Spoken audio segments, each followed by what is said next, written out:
বৃদ্ধাশ্রমে মায়ের চিঠি। সন্তানের উদ্দেশ্যে লেখা। বৃদ্ধাশ্রমে 6 বছর ধরে বসবাসরত 80 বছরের বৃদ্ধা অসহায় মায়ের চিঠিটা দিয়ে শুরু করতে চাইছে। বাবা, আমার আদর ভালোবাসা নিও। অনেক দিন তোমাকে দেখি না, আমার খুব কষ্ট হয়, কান্নায় আমার বুক ভেঙে যায়। আমার জন্য তোমার কি অনুভূতি আমি জানি না, তবে ছোটবেলায় তুমি আমাকে ছাড়া কিছুই বুঝতে না। আমি যদি কখনো তোমার চোখের আড়াল হতাম, মা মা বলে চিৎকার করতে। মাকে ছাড়া কারো কোলে তুমি যেতে না।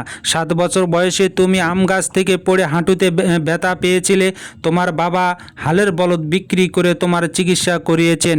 তখন 3 দিন 3 রাত তোমার পাশে না ঘুমিয়ে, না খেয়ে, গোসল না করিয়ে কাটিয়েছিলাম। এগুলো তোমার মনে থাকার কথা নয়। তুমি এক মুহূর্ত আমাকে না দেখে থাকতে পারতে না। বিশ্ববিদ্যালয়ে পড়ার সময় আমার বিয়ের গয়না বিক্রি করে তোমার পড়ার খরচ জুগিয়েছি। হাঁটুর ব্যথাটা তোমার মাঝে মধ্যেই হতো। এখনও কি তোমার সেই ব্যথাটা আছে? রাতের বেলায় তোমার মাথায় হাত না বুলিয়ে দিলে তুমি ঘুমাতে না। এখন তোমার কেমন ঘুম হয়? আমার কথা কি তোমার একবারও মনে হয় না? তুমি দুধ না খেয়ে ঘুমাতে না। তোমার প্রতি আমার কোনো অভিযোগ নেই। আমার কপালে যা লেখা আছে হবে। আমার জন্য তুমি কোনো চিন্তা করো না। কেবল তোমার চাঁদ মুখখানি দেখতে আমার খুব মন চায়। তোমার কাছে আমার শেষ একটা ইচ্ছা আছে। আমি আশা করি তুমি আমার শেষ ইচ্ছাটা রাখবে। আমি মারা গেলে বৃদ্ধাশ্রম থেকে নিয়ে আমাকে তোমার বাবার কবরের পাশে কবর দিও। বাবা, বিয়ের এই জন্য তোমাকে কোনো টাকা খরচ করতে হবে না। তোমার বাবা বিয়ের সময় যে নাকফুলটা দিয়েছিল সেটা আমার কাপড়ের আঁচলে বেঁধে রেখেছি। নাকফুলটা বিক্রি করে আমার কাপড়ের কাপড় কিনে নিও। দুই জীবনের মূল্য কত? চোখ বন্ধ করলে কিছুই সাথে নিতে পারবেন না।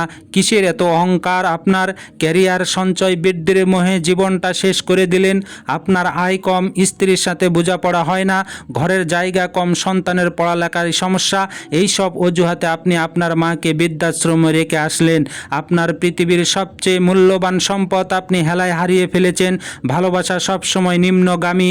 আপনার জন্য আপনার মায়ের যে অনুভূতি, আপনার প্রতি আপনার সন্তানেরও সেই পরিমাণ অনুভূতি নেই। অন্যদের কথা বস্তায় ভরে রাখুন। আজ আপনি দামি গাড়ি চড়ে ঘুরে বেড়াচ্ছেন।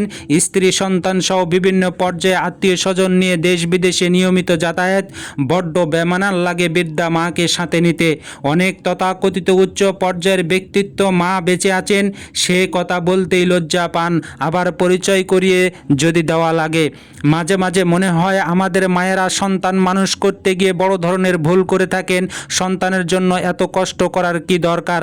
লেখাপড়া না শিখিয়ে যদি ছোটবেলায় কৃষি কাজে কিংবা কারখানায় কাজিয়ে লাগিয়ে দিতেন, তবে সন্তান অন্তত নিজের মায়ের পরিচয় দিতে লজ্জা পেত না।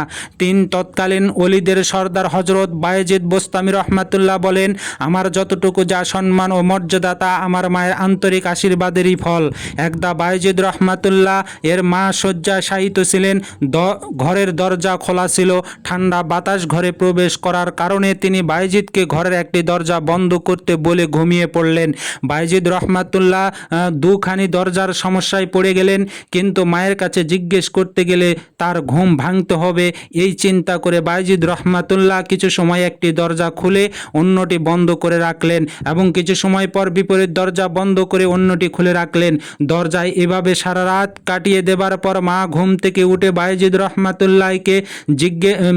রহমাতুল্লাহকে এ অবস্থায় দেখে জিজ্ঞেস করলেন, বায়েজিদ, তুমি এমন করছো কেন? তখন বায়েজিদ রহমাতুল্লাহ মায়ের কাছে ব্যাপারটি খুলে বলার পর মা খুশি হয়ে তার সন্তানের জন্য আল্লাহর দরবারে দোয়া করলেন। হযরত বায়েজিদ বোস্তামি রহমাতুল্লাহ বলেন, মায়ের হৃদয়ের এই অকপট মনের দোয়া হয়তো আল্লাহর দরবারে সঙ্গে সঙ্গে কবুল হয়েছিল। যার একটি অনলাইন নিউজ পোর্টালে প্রকাশিত আরেকটি মায়ের চিঠির উল্লেখযোগ্য কিছু অংশ তুলে ধরছি। বাবা, আমার বুকের ভিতর কেমন হু হু করে উঠছে। তুই কি ভালো নেই বাবা? তুই ভালো থাকবি বলেই তো বৃদ্ধাশ্রমের এই 4 দেওয়ালের মধ্যে আমাকে রেখে গেলি। তারপর আর কোনো দিন তোর মায়াচ্ছন্ন মুখটা দেখিনি। এখনও রোজ ওই পথের দিকে চেয়ে থাকি। কখন তুই একটু আসবে? তোর দাঁতের ব্যথা কি ভালো হয়নি বাবা? একদিন মাঝরাতে হঠাৎ তোর দাঁতের ব্যথা উঠলো। মাঝরাতে অনেকটা দিশেহারা হয়ে তোর বাবার কবরের পাশে গিয়ে বুক চাপড়িয়ে কেঁদেছিলাম। পুতুল খেলার বয়স পুরানোর আগেই আমি বধূ হয়ে এসেছিলাম। তারপর একদিন হঠাৎ তোর বাবা আমাকে ফাঁকি দিয়ে চলে গেল না ফেরার দেশে। বহুদিন হলো তোর বাবাকে স্বপ্নে দেখি না। কাল শনিবার তোর বাবার মৃত্যু দিবস, সুযোগ হলে দুইজন মিসকিন দাওয়াত করিস। এখানে আমার আর ভালো লাগে না বাবা। কয়দিন আর বাঁচবো? আমি তো মৃত্যুর বয়সের কাছাকাছি। চোখে ঝাপসা দেখি, হাঁটা চলা করতে পারি না, কথাবার্তা এলোমেলো হয়ে গেছে। আমি আর আগের মতো খেতে পারি না। আধা পোয়া চাল হলেই পুরো দিন চলে যায়। সাথে চ্যাপটা শুটকি ভর্তা হলেই আর কিছু লাগে না। আমার কোনো বাড়তি চাহিদা নেই। আগে পান খেতাম, ওটাও ছেড়ে দিয়েছি। তোর সংসারে কি আমার জন্য দিনে আধা পোয়া চালের জোগান হবে না? তোর বাবার ভিটায় 6 তলা বিল্ডিং করেছিস, 2 তলায় তোরা থাকিস, বাকিগুলো ভাড়া। তোর ওই বিল্ডিং এর কোনো রুমে আমি উঠবো না। বাইরে একটা ছাপড়া করে দিস, ওখানেই থাকবো। সকাল বিকাল তোকে দেখবো। গভীর রাতে তুই বাড়ি ফিরলে তোর পায়ের আওয়াজ শুনতে পাবো। 5, আধুনিকতার নামে আমরা সত্যিই অসভ্য, বর্বর হয়ে যাচ্ছি। সাম্প্রতিক সময়ে ভারতের সুপ্রিম কোর্ট একটি রায় দিয়েছে, বৃদ্ধ এবং ছেলের উপর নির্ভরশীল বাবা মায়ের থেকে স্বামীকে নিয়ে আলাদাভাবে বসবাস করতে জোর করলে স্বামী বিবাহ বিচ্ছেদের মামলা করতে পারবেন। পরিস্থিতি কতটা ভয়াবহ হলে কোর্ট এই রায় দেয় সেটা সহজেই অনুমান করা যায়। আমাদের দেশেও ক্রমে বৃদ্ধাশ্রমের সংখ্যা বেড়ে চলছে, যা কাম্য হতে পারে না।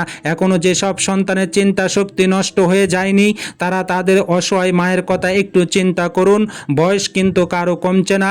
সন্তানকে মানুষ করতে জীবনের মূল্যবান সময়গুলো মায়েরা ব্যয় করে থাকেন। আজ যখন সেই মা অসহায়, তার জন্য আপনারা কিছু সময় ব্যয় করতে এত কার্পণ্য কেন?